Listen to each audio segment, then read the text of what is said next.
வெலிக்கடையில் இருக்கக்கூடிய கொழும்பு விளக்கமறியல் சிறைச்சாலைக்கு சென்று 3 அரசியல் கைதிகளை பார்வையிட்டிருந்தேன். செல்வநாயகம் ஆனந்தவர்ணன் மற்றும் சுதாகரன் மற்றும் தம்பு குணசேகரம் ஆகிய 3 பேரையும் பார்வையிட்டிருந்தேன். தம்பு குணசேகரத்தை நான் வைத்தியசாலை சிறைச்சாலையில் உள்ள வைத்தியசாலை பகுதியிலும் ஏனைய 2 பேரையும் விளக்கமறியல் சிறைச்சாலையிலும் பார்வையிட்டிருந்தேன். ஆனந்தவர்ணன் மிகவும் மோசமாக பலவீனமடைந்திருக்கின்றார். அவர் தொடர்ந்தும் அந்த உண்ணாவிரதத்தில் உணவு தவிர்ப்பில் ஈடுபட்டு கொண்டு வருகின்ற காரணத்தினாலே மோசமாக பலவீனப்பட்டு இன்று என்னை பார்க்க வருகின்ற பொழுது நடக்க முடியாமல் தள்ளாடியே அவர் வந்திருந்தார்.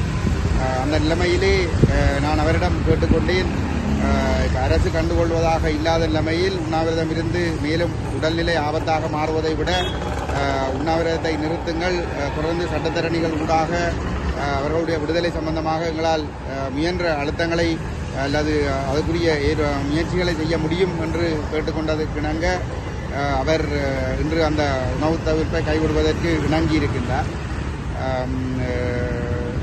அவர் உடனடியாக அவர் தன்னை விடுதலை செய்வதற்கு நடவடிக்கை எடுக்க வேண்டும் என்பதனையும் மற்றும் மகஜீன் சிறைச்சாலையில் உள்ள விடுதலை புலிகள் இயக்க சந்தேகன் அவர்களோடு தன்னை மாற்றுவதற்குரிய நடவடிக்கைகள் எடுக்க வேண்டும் என்பதனையும் அவர் கேட்டிருக்கின்றார். ஆனால் இது தொடர்பாக அந்த நடவடிக்கைகள் எடுக்கப்படவில்லை. நான் சிறைச்சாலை மேலதிகாரியிடம் கேட்டிருக்கின்றேன். சிறைச்சாலை ஆணையாளரை சந்திப்பதற்கு அவர் தனக்கு ஒரு ஏற்பாடு செய்தருமாறு கோரியிருக்கிறார் என்பதை அவருக்கு தெரியப்படுத்தியிருக்கிறேன். ஆணையாளரை சந்திப்பதற்கு ஏற்பாடு செய்வதாக கூறியிருக்கின்றார். அடுத்ததாக தம்பு குணசேகரம் அவர்கள் 65 வயது. அவர் கடந்த டிசம்பர் மாதம் கைது செய்யப்பட்டு அடுத்த வழக்கு தேதி என்னவென்று தெரியாமலே அவர் நோடேட் அடிக்கப்பட்டு அங்கே தடுத்து வைக்கப்பட்டிருக்கின்றார். அவர் முள்ளந்தண்டு பாதிப்புக்குள்ளானவர், இடுப்பு வலியினால் அவதிப்பட்டு கொண்டிருக்கின்றார். அவர் தங்கியிருக்கின்ற இடங்களிலே போதிய இடப்பற்றாக்குறை காரணமாக ஒருவர் மீது ஒருவர் நெறிபட்டு கொண்டுதான் உறங்க வேண்டிய நிலைமை இருக்கிறது. அவர் தன்னுடைய முள்ளந்தண்டு நோ மற்றும் இடுப்பெலும்பு நோ காரணமாக படுக்க முடியாமல் எழும்பியிருந்தால் ஏனைய கைதிகளால் கால்களால் உதைக்கப்படுகிற தாக்கப்படுகிற சம்பவங்கள் நடைபெறுவதாக மிக வருத்தத்தோடு தெரியப்படுத்தியிருந்தார். அதனை விட அவருடைய உடம்புகளிலே பல இடங்களிலே கட்டு வந்து உடைத்து புண்ணாகி இருக்கிறது. அதற்குரிய சிகிச்சைகள் உரிய முறையில் வழங்கப்படுகிறதா என்கின்ற ஒரு கேள்வி இருக்கிறது. அவரை பார்க்கின்ற பொழுது அவர் நோயாலேயே உயிரிழந்து விடுவாரோ என்கின்ற ஒரு அச்சம்தான் ஏற்படுகின்றது.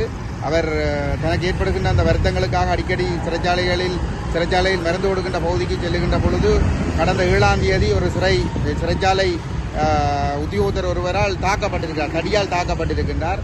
2வது நாளும் மருந்தெடுக்க சென்ற பொழுது அவர் தாக்க முற்பட்ட பொழுது அவர் மருந்தெடுக்காமலே சென்றிருக்கின்றார்.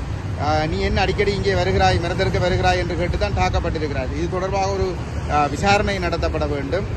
அதே போன்று சுதாகரன் அவர்களும் நீண்ட காலமாக தன்னுடைய குடும்பத்தினரை பார்க்கவில்லை.